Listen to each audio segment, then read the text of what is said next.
శ్రీగురుభ్యో నమో నమః. హరి ఓం. యా దేవి సర్వభూతేషు శక్తిరూపేణ సంస్థితాః నమస్తస్యై నమస్తస్యై నమస్తస్యై నమో నమః.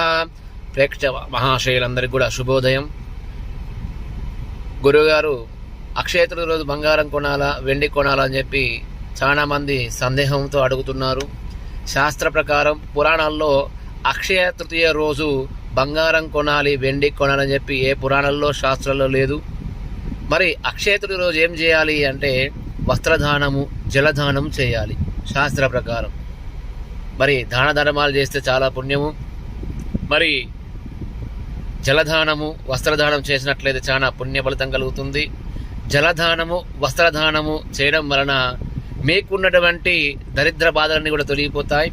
అక్షయ తృతీయ రోజు బంగారం కొనాలా వెండి కొనాలా అని చెప్పి అలాంటి